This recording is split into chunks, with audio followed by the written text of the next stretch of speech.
D'accord, D'accord, on a mis tout Béav avant Yom Kippour. Comment?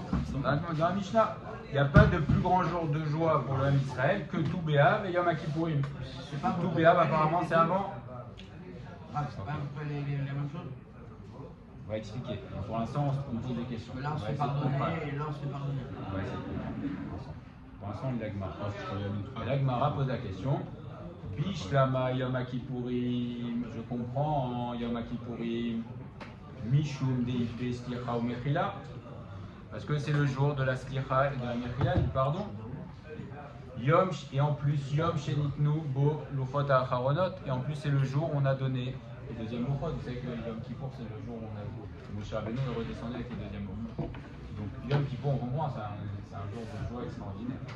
Aval tout Béav Maïli. Tout Béav, on ne sait pas.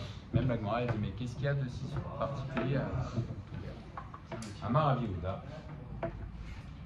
On va voir est-ce que ces explications arrivent à nous satisfaire pour dire que c'est vraiment un jour extraordinaire. La Gemara nous dit Amar Rav Yehuda Mar Shmuel Yom Shev'u Shevatim Lavo Zebazé.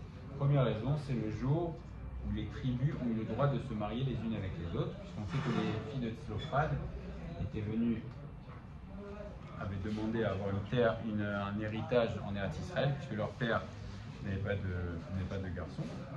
Et Moshe Rabbeinu avait dit d'accord. Et donc les filles de Tzlophrad ont une partie de la terre d'Israël, n'est-ce pas? Maintenant, à la fin du Chumash Bamidbar, les Bnei Yosef sont venus et ont dit on a un problème là. Si les filles de Tzlophrad se marient avec quelqu'un qui n'est pas de leur tribu, le problème c'est que leur héritage, Israël va passer dans une autre tribu. Et là, effectivement, à ce moment-là, Moshe Rabbeinu a dit aux Bnot Tzlophrad, vous mariez avec qui vous voulez, mais de votre tribu. Donc, du coup, il y avait une limitation dans les mariages. C'était pas déjà le cas? Non. On ne peut pas se marier au sein même d'une tribu? Comment? On ne peut pas se marier avec au sein même d'une tribu? Il faut marier avec quelqu'un d'une autre tribu. Mais non, les femmes de Tzlophrad, les filles de Tzlophrad devaient se marier avec quelqu'un de la famille de Yosef, de manière à ce que leur héritage, les terres ne passent pas dans un autre Maïdrouche. Nous on sait. Zéadavar Asher Tiva Hashem Livnot Tzlophrad. Voici la chose qu'a ordonné Akadosh Baruch Hu aux filles de Tzlophrad. Davarze Lo Yenoeg et la Bedor. Donc cette chose-là que les femmes de Tzlophrad, les filles de Tzlophrad devaient se marier avec quelqu'un de leur tribu, c'était Davarze, c'est uniquement dans leur génération. Okay. Pour l'instant, est-ce que vous voyez une cause particulière de ce réseau? C'est bien.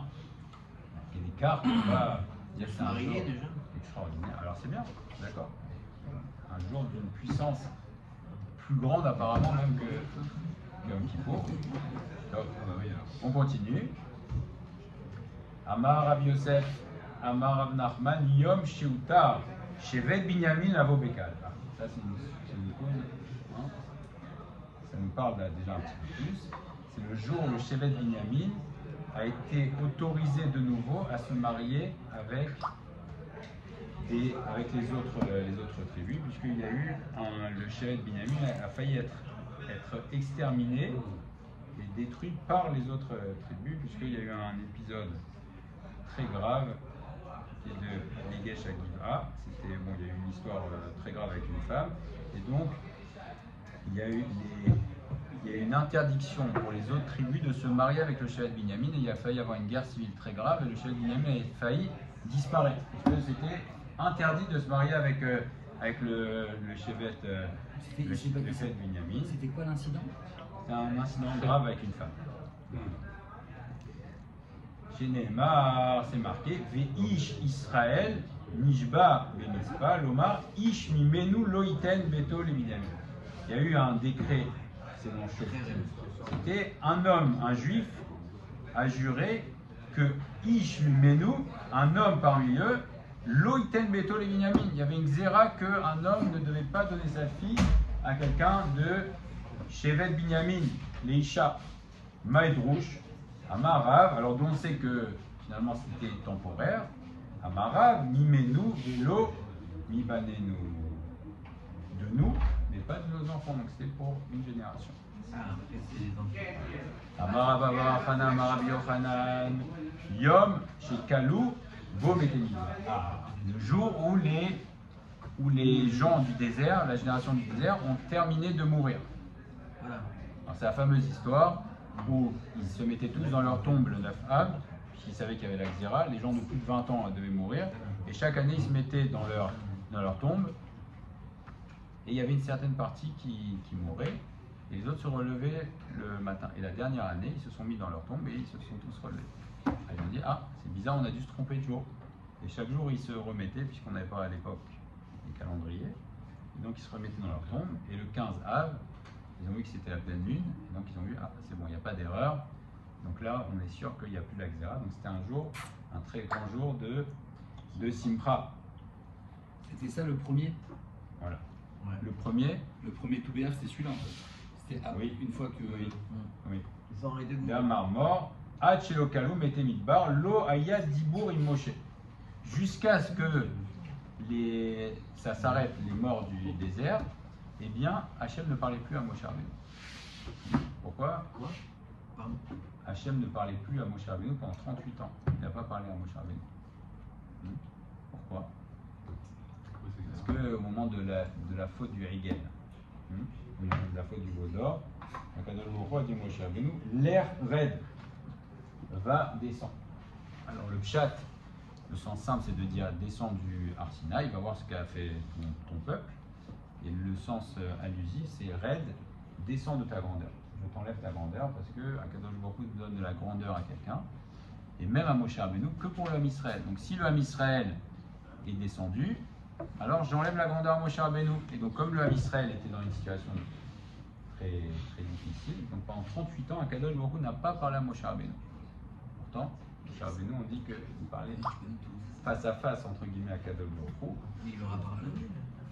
Alors, on a expliqué qu'il y a le fait de pardonner, c'est la rectique qui devrait être. Je t'ai pardonné, néanmoins, ça ne veut pas dire pour autant qu'on revient à la situation initiale. C'est très important, et on le rappelle encore une fois. Akadosh Baruch Hu peut pardonner, mais si tu as raté une opportunité, il te pardonne, mais ça ne veut pas forcément dire que tu vas avoir de nouveau la possibilité de revenir à la situation antérieure. Donc en tout cas, Akadosh Baruch Hu n'a pas parlé à Moshe Rabbeinu pendant 38 ans. Chez Nehemar, donc quand ils ont tous fini de mourir, c'est dans Chumash Dvarim, Akadosh Baruch Hu m'a parlé. Qu'est-ce que ça veut dire? Et là, il y a la Dibour. Donc jusque-là, Akadosh Baruch Hu ne parlait pas à Moshe Rabbeinu. Ou là, Amar, Yom Shebitel Osha Ben Ela, c'est le jour de Moshe Rabbeinu qui était un roi d'Israël. Prosdiot chez Oshi Yerovam Ben Nevat al où il a enlevé. Vous savez que Yerovam Ben Nevat était le roi qui a fait le schisme en Israël avec le roi Rehovam. Rehovam c'était l'héritier de Shlomo HaMelech, le fils de Shlomo HaMelech, et Yerovam Ben Nevat était de la tribu de Ephraïm. D'accord? Et c'est là où il y a eu le schisme. Yerovam Ben Nevat a pris le royaume d'Israël, il a pris 10 tribus, et Rehovam a gardé les tribus, il a gardé Yehuda et Benjamin, donc il a fait le royaume de Yehuda. Yerovam Ben Nevat, il ne s'est pas contenté uniquement de faire le schisme, il a en plus fait de la Vodazara, il a fait des veaux d'or, il a interdit aux Bnei Israël d'aller au Beth Amikdash, donc il a fait des choses très graves, et il a mis des prosdiotes. Prosdiotes, il est expliqué dans les Mefarshim, prosdiotes, il y avait même des chomrim, il y avait des gardiens qui empêchaient l'entrée des Bnei Israël, ils n'avaient pas le droit d'aller. Donc non seulement il a incité à la faute, Yerovam Ben Nevat, et en plus il interdisait aux Bnei Israël d'aller à Yerushalayim. Et donc une des personnes qui lui a succédé, Osha Ben Ela, a enlevé ces gardiens qui empêchaient les Bnei Israël d'aller sur les Drachim.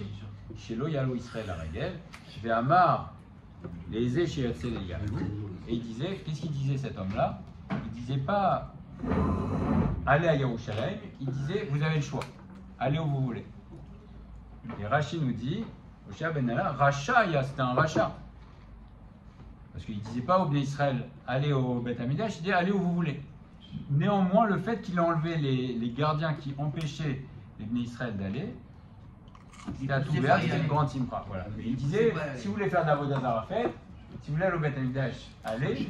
Donc c'était un rachat, mais quand même, le fait qu'on ait enlevé l'interdiction, c'est déjà une grande chose. Okay. Rav Matna Amar, Yom Shenitnu Arugé Betar Legvura. Ah, ça c'est un grand jour de jour. Maintenant, on va essayer de voir un petit fil conducteur après Bezrat Hashem. Mais en tout cas, pour l'instant, on voit que tous ces événements, là, ce sont des événements très joyeux. C'est le jour où les Arugé Betar, il y a eu des millions de morts à Betar, ont été autorisés à être enterrés.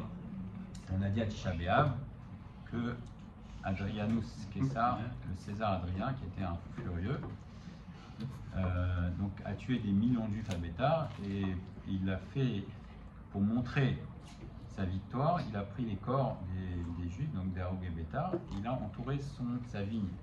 Il avait une grande vigne qui faisait 18 km sur 18 km. Donc là, pas la superficie, le périmètre faisait 72 km.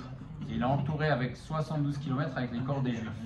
72 km, il a fait des millions. Des millions de santé.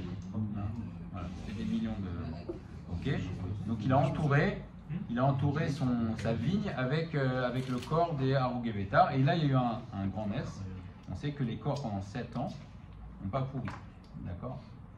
7 ans, il a gardé. Voilà, pendant 7 ans, avec une cruauté terrible. Et quand il y a eu son successeur, ça a été autorisé. Et à ce moment-là, Ve'amara Matna, Oto Yom, Shenitnu Haroug et Bétar les Kuvura, Tiknu Beyavne Atov Ve'ametiv.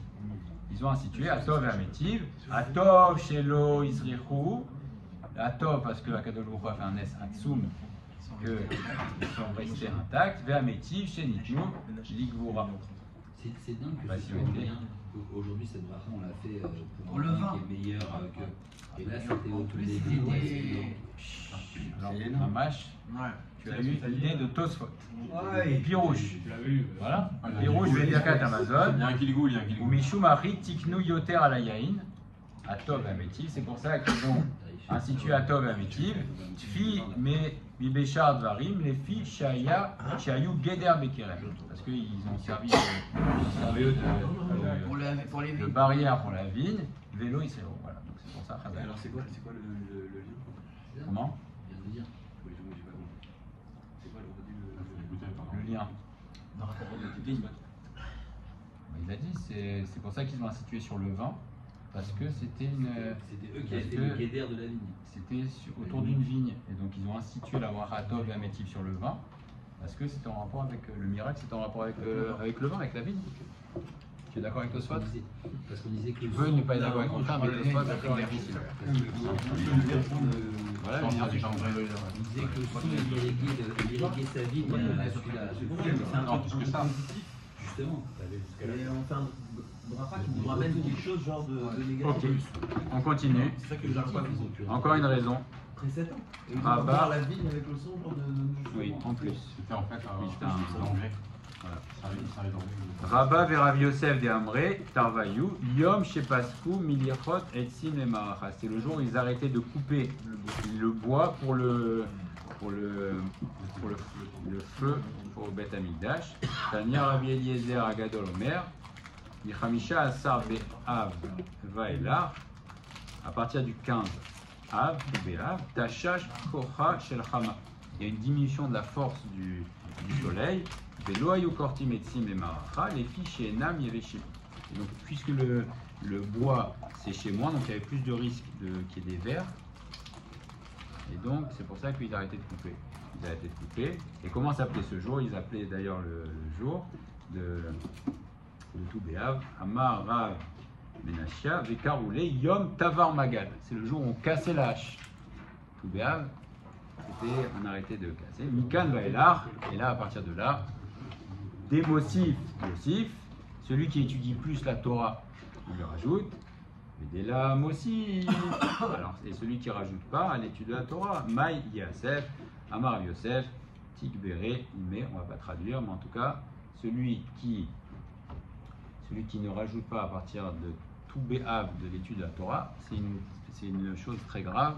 Alors pourquoi? Qu'est-ce qui se passe à partir de Tou B'Av? Rachid nous dit qu'à partir de Tou B'Av, les nuits, comment?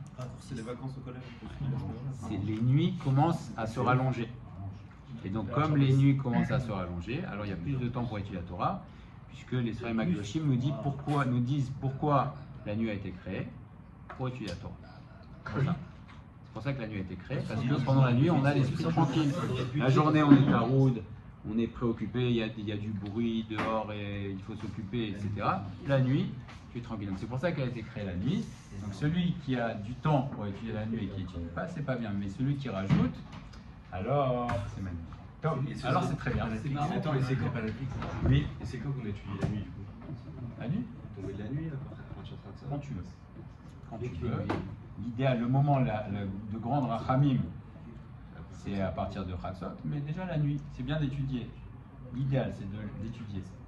Celui qui a les forces, moi, il se lève à Chatzot, mais bon, on n'est pas tous comme David Ameller. Celui qui peut, il se lève. Et sinon, étudier. Essayez de faire toujours la jonction entre le jour et la nuit en étudiant la Torah. Donc ça, c'est facile. D'accord? Et également, essayez de faire l'autre. Puisque David Ameller qui dit qu'il est méoré, achat. C'est pas, je me fais pas réveiller par le matin, c'est moi qui réveille le matin. Réveil, voilà, le premier siman de Shana, je suis méoraire, c'est moi qui réveille le matin. C'est pas le réveil qui me réveille. Ok. Alors tout ça, ce sont des très belles raisons. Il y a plein de raisons. On va essayer de voir un petit peu un fil conducteur et quelque chose qui nous relie. Un chose que j'ai entendu hier, très beau, je vais essayer de le partager avec vous, et aussi du Sefer Siftechen. On va essayer de sortir avec une belle idée de B'nai Hashem pour nous aujourd'hui. Pourquoi Tou B'Av c'est si extraordinaire? Un message général dans la vie, oui. Non, c'est marrant que le 9 Av, ça a été une date qui a été marquée dans plein d'endroits de l'histoire. En termes de cycle, on sait que ça a été une mauvaise nouvelle pour cette raison, et Tou B'Av, c'est un peu la même chose. Okay. Alors on va essayer de voir un lien. Les deux sont évidemment liés. Le 9 Av, Av, ça a été le aussi 15. un jour, plusieurs événements. Voilà. Plusieurs événements. Effectivement. Donc c'est un jour c'est un jour où il y a un message pour nous aujourd'hui. Parce que si on ne fait pas Tachanonim, c'est qu'il y a un message. Quel est le message de Tou B'Av? On parle pas du tout des mariages entre les femmes. Ça c'est dans la Mishnah. Ça c'est dans la Mishnah. C'est pas la cause de la joie, c'est parce que c'est joyeux on faisait ça. C'était aussi une des causes de la joie. Ça rapporte dans la Mishnah que les femmes allaient se marier à Tou B'Av et à Yom Kippour. Ok. Alors, Hamisha Asar B'Av. Le livre Siftechen nous dit Lo ayut yamim tovim le Israël, keyom Hamisha Asar B'Av. Comme on vient de voir. Parce que le début du mois de Av, c'était une période très difficile, n'est-ce pas? Et on sait qu'il y a eu un partage du monde des mois entre Yaakov et Esav. Et Esav a pris le mois de Av. Il n'a pas pu prendre tout le mois de Av. La première partie, c'était Chelek Shel Esav. Le Maral de Prague nous dit que Esav a pris les mois qui sont déséquilibrés. C'est quoi le déséquilibre? Il y a Tevet, c'est le mois où la nuit est la plus longue, où il fait le plus froid. C'est Tevet, d'ailleurs les 10 Tevet. Et les mois aussi où l'inverse, où les jours sont les plus longs, où il fait le plus chaud. Donc c'est Tammuz et Av. On voit que 17 Tammuz et 9 Av, donc ce sont des mois qui font partie du Chelek. Voilà, ça Tevet qui est jeune. Et 17 Tammuz et le 9 Av. Donc la deuxième partie, déjà, ça appartient, c'est la partie de Yaakov Avinu. On rentre déjà dans la partie de Yaakov Avinu. Après, Yaakov Avinu, il a pris aussi, c'est quoi Yaakov? Ekev, il a piqué le mois de Elul aussi à Esav au moment de sa naissance. Donc déjà, à partir du 15 Av, on commence à rentrer dans les Yemé Rachamim, ou Yom Azé, Anuzochim, les Kanes, les Chelko Shel Yaakov. Donc c'est le jour, puisque le mois de Av, c'est à partir du 15. Là, on bascule aujourd'hui. Déjà, on est dans la part de Yaakov, chez Chelek Hashem Bahar, puisque on est Nachalato, on est l'héritage d'Akadosh Baruch Hu. Donc on passe déjà, à partir de maintenant, dès maintenant, on passe dans notre part. 15 Av, après Elul, et après Tishri, c'est Kulo Rachamim, Lektiv, Ani, Kirvat Elokim, Litor. Mais l'essentiel, c'est vrai que l'essentiel des jours durs, c'est jusqu'à Tisha B'Av, et à partir de là, on commence la Nechama, n'est-ce pas? Puisque juste après Tisha B'Av, qu'est-ce qu'on a eu? On a eu Shabbat Nachamu, mais on remonte petit à petit, comme quelqu'un qui était, par exemple, si vous asseyez dans le noir par exemple, et d'un coup vous sortez au grand jour, ça va éblouir, ça va être dans une sensation désagréable. Et c'est pour ça qu'on est remonté du 9 av, après on remonte. La lumière grandit jusqu'à arriver à tout Béar. Oui. Aussi que la puissance d'un mois est à son paroxysme au 15. C'est vrai. Après, ça redescend. Effectivement. Maintenant, c'est vrai que le mois de Av a très mal commencé, n'est-ce pas? On était dans le Ben Hametzarim, le 9 av, et donc là on remonte. On a également reçu la Seat à Diberot, à Shabbat Nacham, on se renforce dans la Emouna, dans le Bitachon, à Kadosh Baruch Hu. On a eu un Shabbat également, et donc là on arrive à Tou B'Av qui est un jour. Donc on voit que c'est la lumière qui grandit. On va basculer maintenant dans la part de Yaakov. Maintenant, quel est le message qu'on peut tirer de Tou B'Av? Un très beau message. Si on voit tous ces événements-là, que ce soit Tisha B'Av ou même Harugé Bétar, les Harugé Bétar, c'est une catastrophe nationale. On dit même que certains Sfarim qui pensent que c'est plus grave encore que la destruction du Beth Amikdash.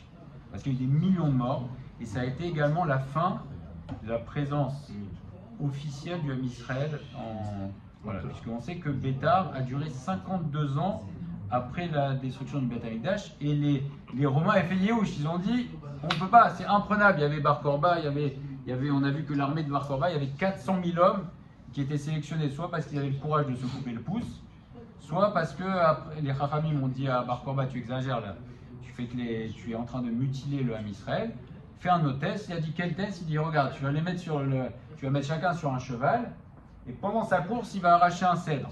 S'il arrive à arracher un cèdre, pendant sa course, c'est bon, tu peux le prendre. Et donc il y a 200 000 en plus qu'il a pris. Voilà, donc il y avait 400 000 hommes, c'était imprenable. Donc quand il y a eu la mort de Bar Korba et Bétar, alors à ce moment-là, ça a été une catastrophe. Et quand le César, donc Adrien, a demandé à celui qui a tué Bar Korba de lui amener son corps.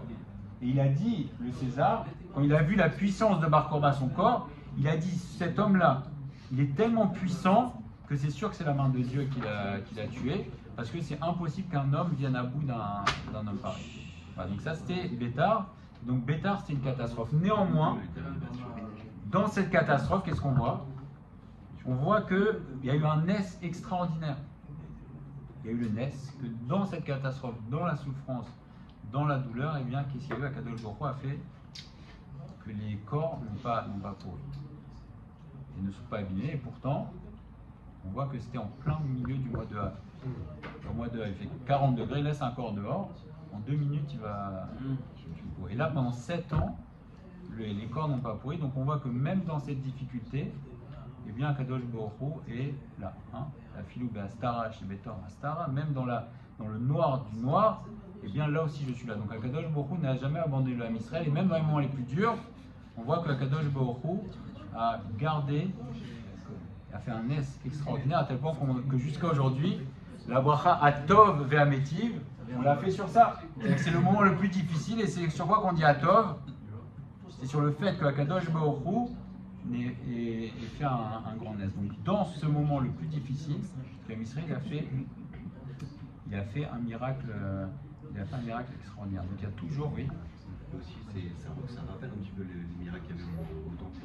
Le fait qu'il y ait ça avec la viande etc. et tout ça. Donc, et il y a aussi comme on voit dans Mishnah Baba, il dit maintenant on dit à la Tov, à métier à la Tov, et à la Ram on dit Bord la Emet. On dit mais quand il y aura Mashiach, à la Tov et à la Ram Vatim, la Tov et Métim. Oui. De ça déjà. Voilà. Donc quand on voit, et effectivement, donc, même dans les moments les plus difficiles, il y a toujours la présence d'Akadosh Baruch Hu, et donc on peut toujours trouver la bonté d'Akadosh Baruch Hu. Mais on voit également que tous ces moments-là qu'on a cités, ce sont des moments de transition positive.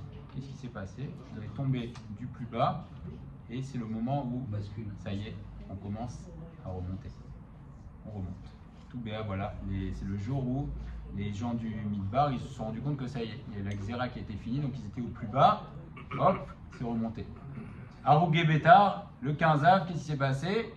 Ils étaient au plus bas, et là, hop, on les a autorisés à à se faire enterrer. Le Shevet Binyamin n'avait plus l'autorisation de se marier avec les autres tribus. Et là, de nouveau, on permet de remonter. Et c'est ça la grande joie. La grande joie, et ça c'est un grand message dans la vie, c'est quand il y a une bascule positive. Quand on passe du plus bas, et ça y est, on peut rebondir. C'est-à-dire que même quand on est dans une situation difficile, c'est quoi le moment de Simcha Atsuma? Le plus grand Yom Tov, c'est quand tu passes du plus bas et ça commence à remonter. Et il me semble que c'est Emet. On voit que si on compte quelqu'un qui est dans la Avelut, combien de temps dure la semaine de Avelut? Ça dure 7 jours, n'est-ce pas? Et on sait que dans la Avelut, dans le deuil, on dit Mitzat Ayom Kekulo. Une partie du jour, c'est comme tout le jour. Alors maintenant, si on compte à partir de Tisha B'Av, 9, 10, 11, 12, 13, 14, et donc tout B'Av, c'est le 7e jour de la Avelut sur le Bet Amikdash. Le 7e jour, et on dit Mitzat Ayom Kekulo. Donc dès que tout B'Av, dès le matin, hop, ça y est, on rentre dans la Simcha, et donc on voit que c'est la fin, et il y a un grand lien avec le Bet Amikdash, donc c'est la fin de la semaine de deuil sur le Bet Amikdash, et donc là, on remonte, et là on comprend également le lien entre tout B'Av et Yom Kippourim. C'est pas moi qui l'ai dit, je l'ai entendu hier. Comment 7 ans, 7 jours. Ah oui, c'est un cycle également. Voilà. Mais en tout cas, on voit dans la Avelut, c'est la fin. Comment Pour les corps, pour les corps. Ah, certainement, oui. Le 7 aussi, c'est un cycle. Effectivement. Et on comprend maintenant le lien entre tout B'Av et Yom Kippourim. Parce qu'il n'y a pas de plus grand jour de joie, on les met dans le même sac, Yom Kippour et tout B'Av. Parce que ce sont des jours qui sont pleins d'espoir. C'est-à-dire que tout B'Av, on était tout en bas. On dit, mais comment on va se relever de ça? Comment on va se relever de Bétar? Comment on va se relever de la Xéra des morts du désert? Comment on va se relever? Shevet Binyamin a failli disparaître. Comment on va se relever de ça? Akadosh Baruch Hu dit non. Enshum Yeush. Il n'y a pas de Yeush, ça va remonter. Et le Ham Israël est toujours remonté sur le plan individuel et collectif. Même si on est au plus bas, ça remonte toujours. C'est le message d'espoir. Ça, c'est tout B'Av sur le plan physique. Et Yom Kippourim, on a fait des fautes. Ah, mais comment je vais faire? Akadosh Baruch Hu va jamais me pardonner. Yom Kippourim, c'est le même message. Si tu as fait des fautes, je vais te nettoyer et ça va repartir à zéro. Tu vas repartir blanc. C'est le message de Yom Kippour. C'est que même si tu es allé le plus loin, même si tu es au plus bas, garde espoir. Akadosh Baruch Hu est là. Et non seulement il est là avec toi, et en plus il est capable de tout te pardonner, il est capable de te faire repartir vers l'avant. Et tout B'Av également, c'est le même message. C'est de dire que même dans les moments les plus bas, si tu regardes, tu vas toujours trouver la main d'Akadosh Baruch Hu, même dans les moments les plus durs. Et également qu'il y a toujours un moment où tu vas repartir. Et c'est la notion du tzaddik. Le tzaddik, il tombe 7 fois et il se relève. Et comment tu fais la différence entre le tzaddik et celui qui n'est pas tzaddik? C'est que le tzaddik il tombe et il se relève. Donc le tzaddik c'est pas celui qui tombe pas. Le tzaddik c'est celui qui se relève, il tombe, mais il se relève. Et ça le message, le grand message de tout B'Av et de Yom Kippourim, c'est ne pas abandonner. Et le tzaddik il tombe et le Ham Israël il tombe, mais il se relève toujours et on voit que toujours Ham Israël chag. Et nous aussi on doit prendre ce message de dire, c'est ça tout B'Av, c'est de dire même si c'est vrai qu'on a eu des pas très difficiles, mais ça finit toujours par remonter. Il ne faut jamais perdre espoir, voir toujours que Hachem est avec nous, et également savoir que ça finit toujours par remonter. Hazard. Juste un truc, Jérémy. C'est dans le Likoud à la faute, il a expliqué une définition de